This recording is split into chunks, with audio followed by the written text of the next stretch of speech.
Hello everybody, welcome back to Rosry's Gaming, and we got another replay submission once again from Wandering Bread. And this time on Sea of Fortune in the Tier 10 Russian battleship Kremlin, or Kreml, but I call it Kremlin because, well, it is called Kremlin anyway. Anyway, Tier 10 Kremlin and Sea of Fortunes with a couple other players with them. They're over in the RNG clan.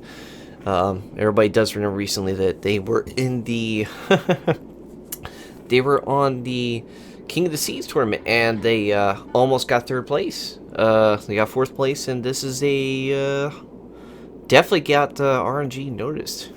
So if anybody who's over there in RNG is watching this, other than Wandering Bread and the others from there, congratulations, making your way up there pretty high up, and congratulations to any other players out there who are King of the Seas this year. And, you know, if you did good, even if you didn't, good try either way, and fantastic play from everyone. So let's get back into the game, and we're gonna go and talk about some other stuff along the match. But Kremlin, oh my god, this ship is just disgusting. I don't know what Wargaming was thinking with the way they designed this thing, but let's just take everything from every single ship and make it absolutely broken. So, yeah. This is going to be interesting. Also, Raspberry's Demon 30. I know you're there. There can only be one Raz. I love making that joke sometimes with some players. You see those many Raspberry players out there and just say, I'm the only one. There's only one. Anyway, so, Kremlin. Well, this is the reason why I think Kremlin's just nasty. Those guns. Just look at that. They're not as big as Yamato. Yamato still has the highest caliber, but it doesn't mean squat with the penetration damage and the bloody accuracy this ship has. With the highest health pool of any other battleship in the game currently, the most disgusting of armor. If anybody knows what I'm talking about, you know, because we did videos before about the Kremlin and what it can and can't do a long time ago. And no matter how many times you say, oh, we're going to nerf this part or nerf this part, it's still unbelievably overpowerful. But, no, it's perfectly fine. It's completely legit ship. There's nothing wrong with the Kremlin. There's nothing wrong with this ship. It is perfectly fine, and it's perfectly fine for that Kremlin to fire high explosive at a bloody cruiser. Oh, and he's already mad. He's like, damn it, I didn't mean to press the 1 key. Oh boy, he is definitely making himself look like an idiot. And people are chatting Jagged in the Stalingrad to pull the hell back. He is getting focused by, there's a Montana, a Yamato, a Kremlin, a Moskva, a Hindenburg. Oh boy, there's a lot of ships here. Oh boy, this is not going to look good for him. Bread's just angling his armor, which he's still taking some pretty nasty damage. Just looking at for a target, and oh dear. Place your bets, folks. Do you think he's going to delete him, or do you think he's going to tickle his fancy with a nice citadel? Well, survey says nothing. Oh, trust me, I've gotten way too many times a shot like that in broadsiding cruisers, and it just it looks good and then nothing, just nothing. It's like the scene from, you know, Rudolph the Red-Nosed Reindeer, but that nice fellow who's really too jolly. Oh lord, and here comes shots on that Kremlin, and let's see, the shells definitely have fantastic accuracy. Unfortunately, Bread's in a little bit of hot water now. 2 fires. He's getting burnt alive. He's getting focused by 5 ships here. And he has no way of reducing the amount of guns coming on him in this current position. Oh, he's down to 3. 3 ships shooting at him. He's in the heel. And while keeping the armor angled, he's putting himself in a position where he's not going to be able to get hit very hard. What's nice about this good ship is its turrets. I don't know how the hell they decided this was completely fine, but under 30-second rotation, just look how quick these turrets are rotating. Remember, these are 18-inch shells. They're not bigger than Yamato, but they're 18-inch, and look how fast the rotation of the turret is. It's like somebody took it and just had a bunch of crackheads just get to it and get right onto the ship and rotate these turrets like they were just jacked up on just meth rotation. There's a decent hit on that Kremlin right there. Not the best, but is a hit. Gearing on the enemy team on that. He's going down the middle, and he's not looking so good. Now, the reload for Kremlin is typical. The gun range is pretty decent. AA is fantastic on this thing, but what really is killer is the armor. Now, of course, if you do this, broadside, you're going to get really hurt. Luckily, Brett here did not get deleted from that broadside. I mean, there was a chance right there. Nonetheless, even if he would say, nope, there wasn't a chance at all. Nope, not at all. There's a chance. Luckily, that did not happen.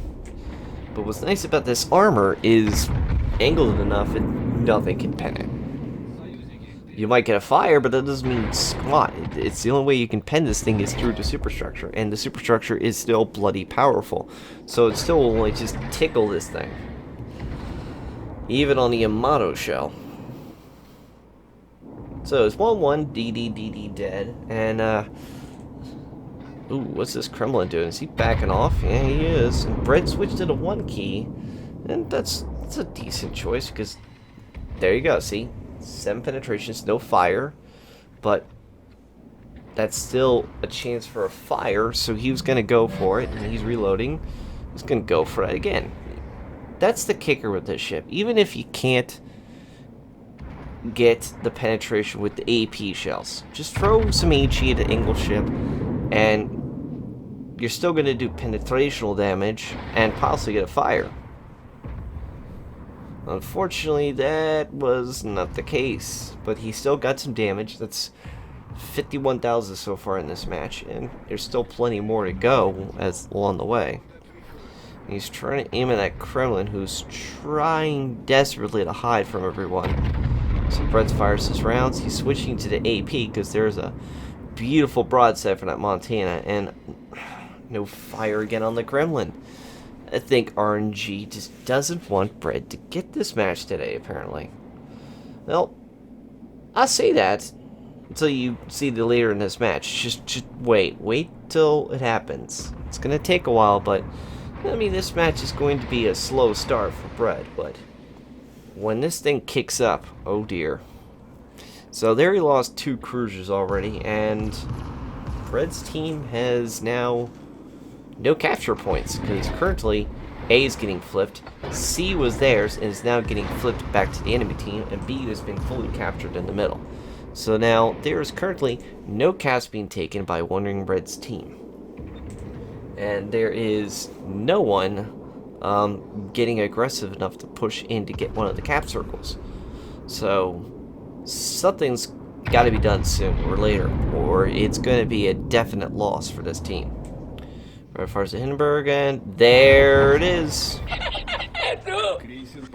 And that's what I told you about the Kremlin being just unbelievably powerful. No, comrade. This is perfectly legal. Made with stolen Yamato. Alright. Here comes the Mosfa. Shots out. Very good tier 10 cruiser. It's got that 50mm bow, but that doesn't mean its broadside does. And that was a Citadel. And that was near dying.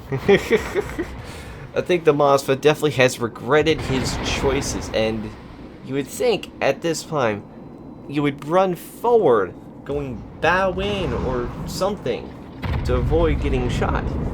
But no, this Mosfa decides to go backwards, and luckily he doesn't die. He is very lucky that those shots did not penetrate into his Citadel, and it's not looking 100% great for him right now at this point. But luckily, he's got enough time now to get behind the island so he can't get shot. So now, Bread's gun's loaded up again. Who's going to go for it? Well, The Smolensk's over there shooting like crazy. You could go for that. But he's holding off. He's not shooting because he's technically not being detected. And there it is. Broadside. Shells out. Fortunately, he's juking them, but can there be enough shells to hit? Nope. That's a overpen. So, out of all this chaos that we've just been talking about, this is nice and quick. We got a kill, 2 citadels, a devastating strike, a cap defense, and 122,000 damage. With a predicted, and so far the damage that was predicted is almost 2 million already. Sounds like a waiting game to see who's the next victim. It looks like that Montana might be the next good guy to go and give us our good graces to take some shots at.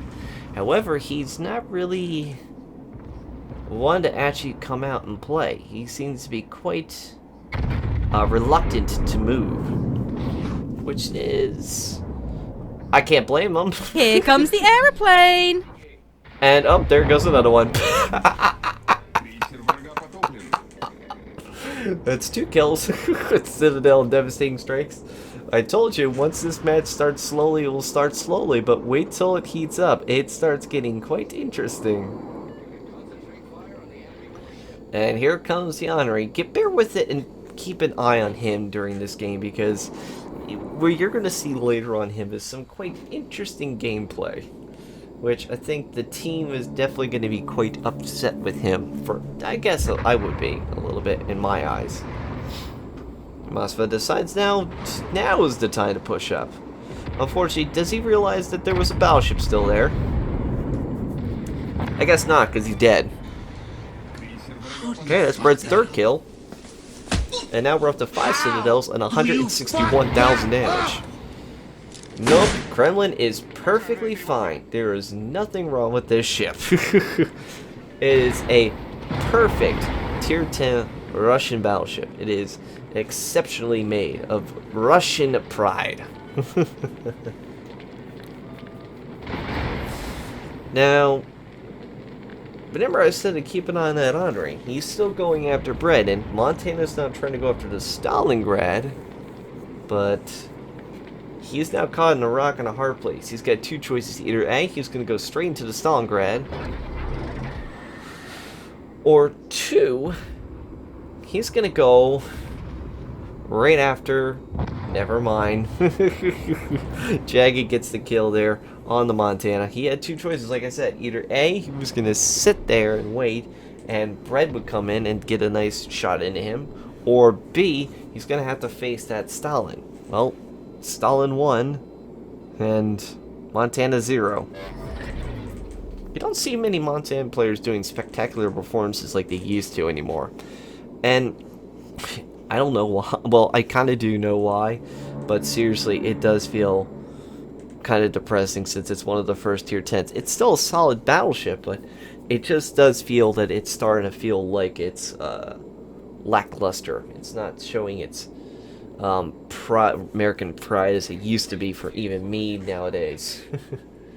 So let's now go and do a thing here. We got 161k. There's 5 ships left on the enemy team. 3 battleships on Bread's team and 2 cruisers. We got Stalin Republic, Kremlin, and a Hindenburg. And Stalin, which is Jagged over there, is in pretty low health. The enemy team has an Henri, which last was spotted down at the J line. A Montana near dead, hiding out in C cap. A Stalingrad that was last seen in the middle, and a Yamato back at C. So,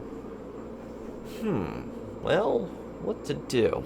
Well, judging by that Montana, looks like he's backing up. He's actually going to go try to, I guess, pop a shot here or something. But I don't know if that's even a smart idea. Oh, and there's the Yamato. He has been slowly pushing up. Interesting move. Now the question is he going to come up straight up and go after the Hindenburg, or is he going to make a hard left? Well, we'll find out sooner or later. Oh, and here comes the Stalingrad. Looks like he's deciding to poke out, but I don't know. So the team chats and tells Hindenburg, go dark. If you guys don't know what that means, basically, just don't shoot. Keep spotting, but don't fire, because then everybody focuses on you and they know where you are. Unfortunately, somebody, Montana popped up his planes. They took him down, of course, but that doesn't mean squad, since now they're spotted. They know where he is. They know where this team is now. Because the plane detection on battleships is very, very high compared to destroyers. So either way, this team knows exactly where Brett and everybody else is. And you would think, since they know where roughly they're at, Stalin wouldn't do this. Well, unfortunately, Stalin did do that. What the fuck is that? 3 citadels, 1 kill. And back to the sin bin he goes. Where were these players today? It seems like the plans have aligned, it seems now, for Brett. And looks like it's gonna... Well, I'm not gonna actually say anymore. We'll just let things happen. Just natural. Just let it go. Just let it happen as it is. Yeah, did you guys see what's over there? Yeah, that's the Yamato, and that was the one we saw before. Looks like he's decided to come out to play, but that's a broadside, and those shells look... Oh dear.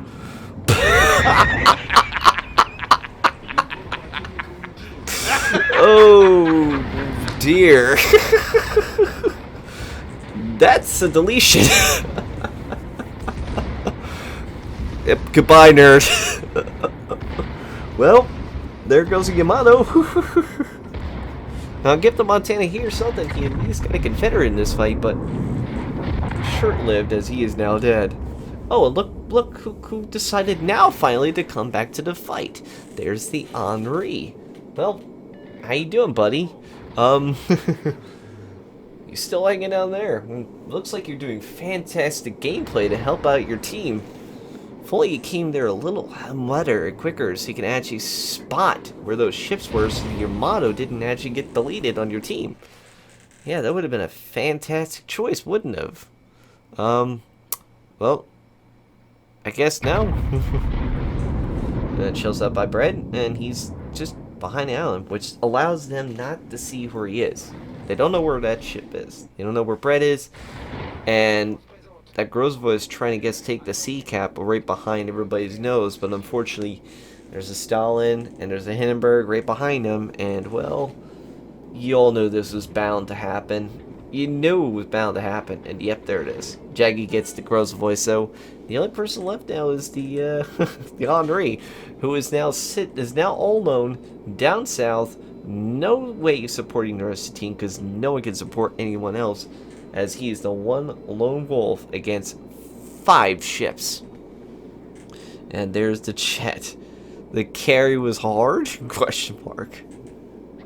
And Brett is definitely laughing his butt off, saying, "Can I have 300,000 damage?" So 14 citadels so far, 5 kills, 3 devastating Confederate high caliber and Kraken and Leech, and we're not done yet. There's the Henri. Now remember, Henri is one of the fastest cruisers in the game. Actually, definitely one of the fastest. And it's got speed boost and 240mm guns. So it's got very large caliber guns for a cruiser. However, it does have pencil-thin armor. So unless you don't be a complete fool, this thing can take a few punches if people mess up on their shots. Unfortunately, this Henri doesn't seem to be quite the veteran, because he's just barely zigzagging here and is just eating shells like a man at Taco Bell eating tacos.